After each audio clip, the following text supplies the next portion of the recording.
मुझे खुशी है कि आज यहां बैसाखी और श्री गुरु महाराज जी के अवतरण दिवस के उत्सव में मुझे शामिल होने का सौभाग्य मिला है। मैं इस पवित्र अवसर पर प्रथम पातशाही श्री श्री 108 श्री स्वामी अद्वैत आनंद जी महाराज और अन्य सभी पातशाही संतों को प्रणाम करता हूं।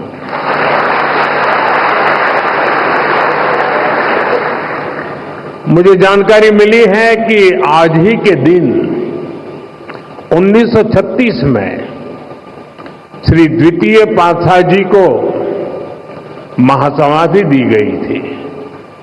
आज के ही दिन 1964 में श्री तृतीय पातशाही जी निज स्वरूप में लीन हुए थे।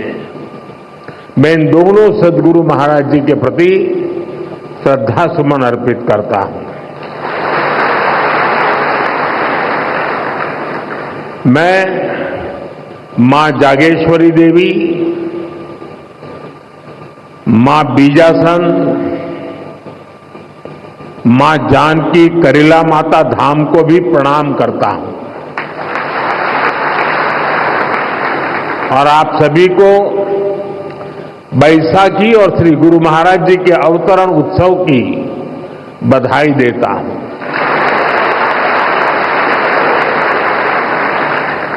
साथियों, हमारा भारत ऋषियों, मनुष्यों और संतों की धरती है।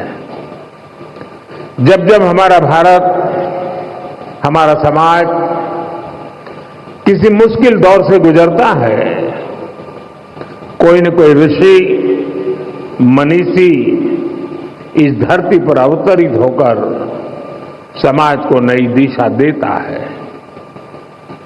हम पूज्य स्वामी अद्वैत आनंद जी महाराज के जीवन में भी इसकी झलक देख सकते हैं। एक समय था जब आदि शंकराचार्य जैसे आचार्यों ने अद्वैत दर्शन के गहरे ज्ञान की व्याख्या की थी। गुलामी के कालखंड में समाज उस ज्ञान को भूलने लगा था, लेकिन उसी कालखंड में ऐसे ऋषि मुनि भी आए जिन्होंने अद्वैत के विचार से राष्ट्र की आत्मा को झकझोरा। इसी परंपरा में पूज्य अद्वैत आनंद जी महाराज ने भारत के जन सामान्य तक इसे पहुंचाने का बीड़ा उठाया। महाराज जी ने अद्वैत के ज्ञान को हम सभी के लिए और सरल बनाया, उसे सामान्य मानवीय के लिए सुलभ कर दिया। साथियों, आज दुनिया में भौतिक उन्नति के बीच मानवता के लिए युद्ध, संघर्ष और मानवीय मूल्यों से जुड़ी कई बड़ी चिंताएं भी हमारे सामने हैं। इन चिंताओं, इन चुनौतियों की जड़ में क्या है? इनकी जड़ में है अपने और पराये की मानसिकता। वो मानसिकता जो मानव को मानव से दूर करती है। आज विश्व भी सोच रहा है इनका समाधान कहां मिलेगा? इनका समाधान मिलेगा अद्वैत के विचार में।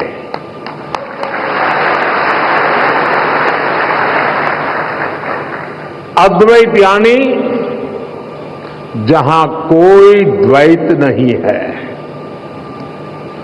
अद्वैत यानी जीव मात्र में एक ही ईश्वर को देखने का विचार।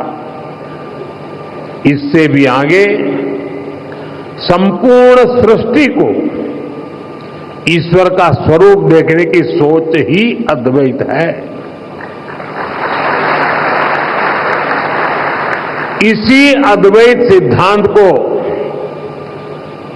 परमहंस दयाल महाराज सरल शब्दों में कहते थे, जो तू है सो मैं हूं। सोचिए कितनी सुंदर बात है। जो तू है सो मैं हूं। ये विचार मेरे और तुम्हारे का भेद खत्म कर देता है और विचार सब मान ले तो सारे झगड़े ही खत्म हो जाए। साथियों, अभी कुछ देर पहले मेरी छठे पातशाही स्वामी श्री विचारपूर्ण आनंद जी महाराज से चर्चा हो रही थी। पहले पातशाही परमहंस दयाल महाराज जी के विचारों के साथ साथ वो मुझे आनंद धाम के सेवा कार्यों के बारे में भी बता रहे थे। या साधना के जो 5 नियम तय किए गए हैं उनमें निष्काम सेवा भी एक है। निष्काम भाव से गरीब वंचितों की सेवा, नर सेवा में नारायण सेवा को देखने की भावना, ये हमारी संस्कृति का आधार है। मुझे बहुत खुशी है कि सेवा की इसी संस्कृति को आनंदपुर ट्रस्ट पूरे मनोयोग से आगे बढ़ा रहा है। ट्रस्ट द्वारा संचालित अस्पताल में हजारों मरीजों का इलाज होता है। इलाज के लिए मुफ्त शिविर लगाए जाते हैं। गौ सेवा के लिए एक आधुनिक गौशाला भी चलाई जाती है। नई पीढ़ी के निर्माण के लिए ट्रस्ट की ओर से कई स्कूल भी चलाए जा रहे हैं। और इतना ही नहीं, आनंदपुर धाम पर्यावरण संरक्षण के जरिए पूरी मानवता की बड़ी सेवा कर रहा है।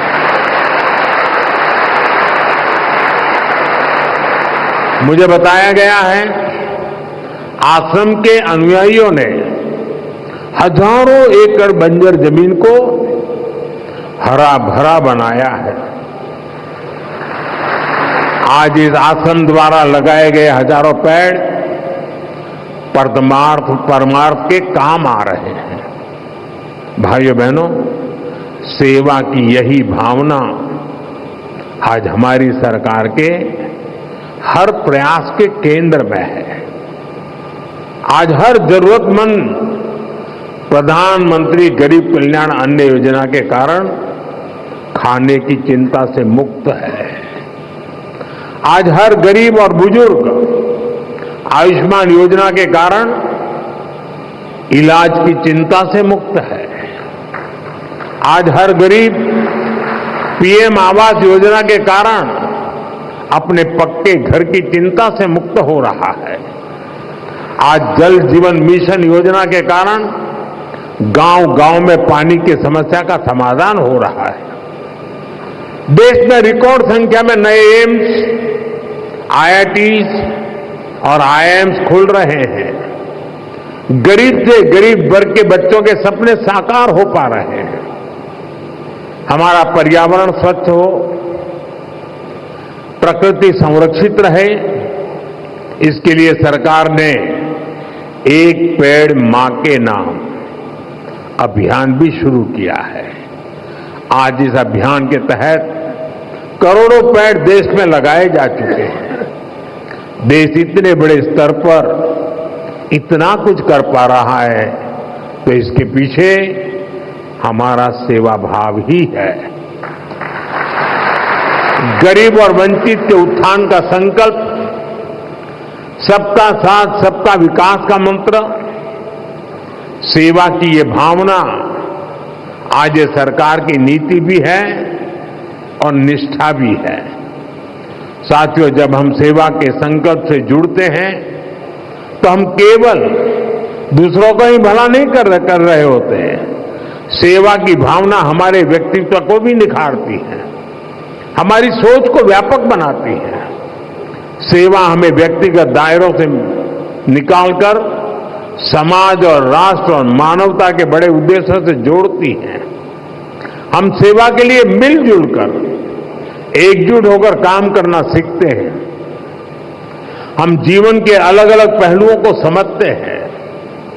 आप सब सेवा कार्यों के लिए समर्पित लोग हैं।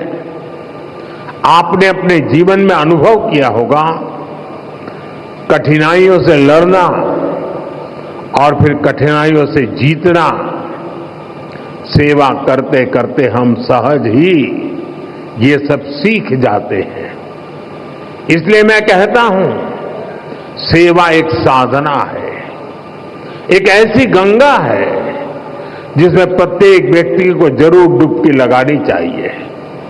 साथियों, अशोकनगर और आनंदपुर धाम जैसे क्षेत्र जिन्होंने देश को इतना कुछ दिया है, इनका विकास भी हमारी जिम्मेदारी है।